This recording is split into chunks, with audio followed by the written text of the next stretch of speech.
Hi everyone, it's Lisa here. I'm back today with a project for you.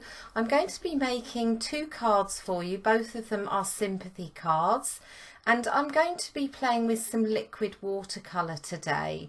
So I'm going to start off by just running you through the supplies that I'm going to be using. The first thing that I'm going to use on both cards is the Memory Box VIVIENNE butterfly die. This is one of my favourite dies. I absolutely love it. I've used it loads. You can pair it with the Dala butterfly, which you can see below, but I'm just going to use the more intricate one today.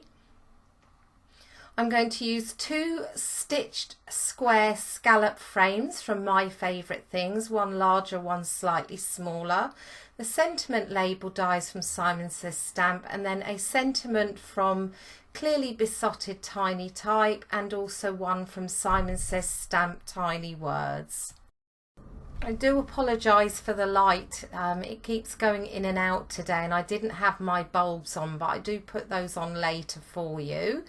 So the two liquid watercolours I'm going to be using are the Dr. P.H. Martin's Radiant Concentrated Watercolour, one blue and one green. I think it's grass green and turquoise blue. They are beautiful. Some liquid adhesive from Studio Katia. And I'm going to be using some Ranger Tim Holtz Stickles Rock Candy. They are going to add some glitter to one of the butterfly die cuts, and I'm going to use some sticky embossing powder with that. The Distress Sprayer to add my water, and a number 6 round brush. Then I've got a small watercolour palette here, and the cardstock that I'm going to be using today is two base cards, which is Nina 110, they're top folding A2.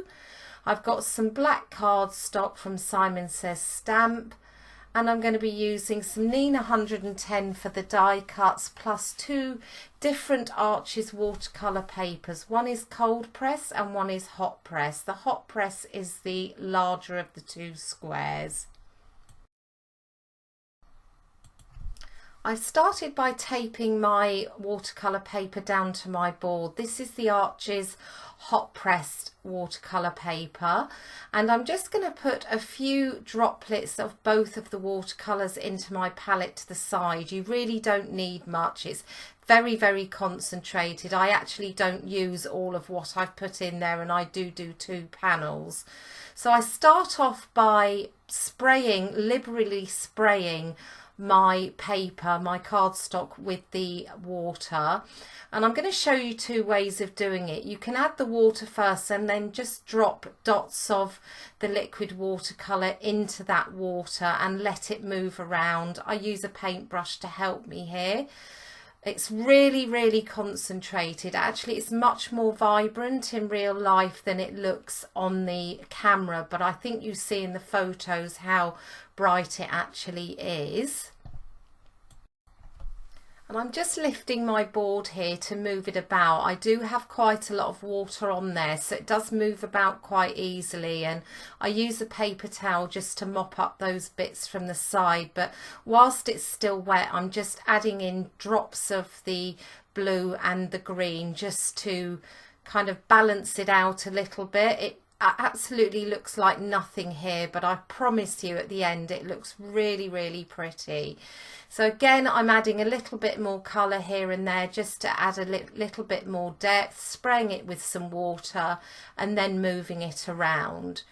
So I basically just do that. I fiddle around with it till I think I'm happy. I'm cleaning off the excess at the sides there, and then I'm just going to carefully remove the tape, and I'm just going to set that aside to dry. For the second panel, this is the smaller panel, and this is the cold press. I'm going to do it a different way. You'll see that I just dotted drops of the watercolour onto the panel, and then I added the water separately. I don't really think it makes a huge amount of difference which way you do it. It works either way. I think maybe the second way it ended up a little bit more vibrant. But as I say, either way is fine. You can just carry on adding some water, adding some liquid watercolour, just till you feel that you're happy with the mix of the colours on the panels. So again, I'm just going to remove the tape. It looks like I'm ripping it off here. I'm not. I've sped it up, but I do remove it carefully. So whilst those two panels are drying, I'm going to work on the other elements of my card, and I do apologise, it does seem like I'm jumping around a little bit, but it does all come together in the end. So I'm starting by die cutting 2 frames from Nina 110, and I use the sort of second and third sized frames that come in the set, and I just run those through the die cutting machine, and I'm setting them to one side. I've heat embossed one of the sentiments from Simon Says Stamped Tiny Words. I didn't have that on camera. I used Wow embossing powder, and I'm just going to now use one of the sentiment label dies, and I'm going to die cut that ready and set that to one side as well. It's always a little bit tricky when you're waiting for things to dry and filming, and I wanted to let the watercolour panels air dry if possible. I do use a little bit of a heat gun blast towards the end, but mostly they air dried. So I'm just working on the front of the panels now, and I've taken a bit of low tack tape just to secure the fronts of my panels down while I work on them. The 2 frames that I die cut earlier, I'm now just going to adhere to the front with some wet adhesive. This is from Studio Katia. I really like using wet adhesive. It just makes everything so much easier, to be honest, than using, I mean, I wouldn't use tape on this anyway, but certainly it gives you some time to move these around a little bit if you're not quite happy with their position. So on the left there, that's the larger of the 2 frames, and on the right hand side I'm going to put the smaller of the frames onto there. So as I say, just preparing for what's going to come a little bit later in the video.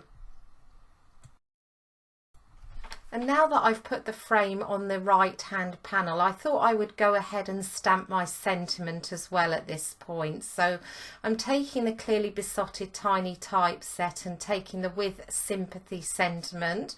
I'm just going to pop the panel into my MISTI, and I'm going to stamp that with VersaFine Onyx Black ink. I always use that for sentiments. I really like it. Gives a very, very crisp finish. So apologies, my head's in the way there, but I'm just making sure that I line it up properly. And I just stamp that down once. It doesn't need double stamping, as it is a really good ink, so mostly you only need to do it once. Now I die cut 2 of the butterflies from Nina 110 earlier. I didn't put that on film, but I'm now just going to show you how to add some glitter to one of the butterflies. I leave one plain, but I do add glitter to one of them. And I'm going to be doing it by using a technique with sticky embossing powder. I start by taking the butterfly and the antenna, and I just lay it down onto some plain white paper, and I use my Versamark ink pad, and I cover it liberally with the Versamark. And then I took the Ranger sticky embossing powder and I just put that on top. It's like any other embossing powder. It does look and feel different, but you add it and you heat set it in the same way. So I did that with both the butterfly and the antenna, and what it does is it leaves it sticky, so that will enable me now to be able to add my glitter on top. This is the Rock Candy Distress Stickles from Tim Holtz and Ranger, and the glitter just sticks to the surface where you've had the sticky embossing powder, and I can just go ahead and heat set that now. You can't see the glitter on camera, unfortunately. It doesn't take long to heat it up, but it's really, really pretty in real life, and I just thought it would add something a little bit extra to one of the cards if I did that. Now that I've added the glitter and heat set that, I'm just going to set those aside whilst I work on the watercolour panels. So I've taken two of the dies, the same two dies that I used before to cut the white frames, and I'm just positioning those over the dried watercolour panels, and you want to make sure that you cut where you're going to get the most interest. So I just move it around a little bit till I'm happy, and I ran those through the Gemini, and I'm just going to now pull those out of the frames, and they're going to be inserted into the frame on the base card. I think you can really see the colour a lot better now that they've dried, and obviously it doesn't look so good when it's on my board, and it does show up a lot better against the black, but they're really pretty in real life. I absolutely love the two colours together. So I'm just adding some wet adhesive onto the back of this, and I'm just going to pop it into the panel. It's like a little jigsaw puzzle really. You can just slot it in where the grooves are, and that sits down flat. And I think the frame around the outside gives an extra bit of sort of added interest to the card, rather than just using the green panel on its own. So all I need to do now is just pop the butterflies on. So I'm going to go ahead and just pop the plain white non-glitter butterfly onto the card on the left, and the glitter one goes onto the card on the right. But whilst I'm doing that, I did want to mention why I'd used two different card stocks. As you remember, I used one cold press and one hot press panel. I wanted to just see the effect of the liquid watercolour on both, and to be honest, they both look really pretty. The colour applies the same on both. They both look vibrant, but the hot press that has a lot less of a tooth on it, so it's a much smoother finish. The cold press paper, as you will probably know, usually has a texture to it, so it grabs the watercolour in a slightly different way, but honestly the end results are really not that different. I just wanted to see whether there was any noticeable difference.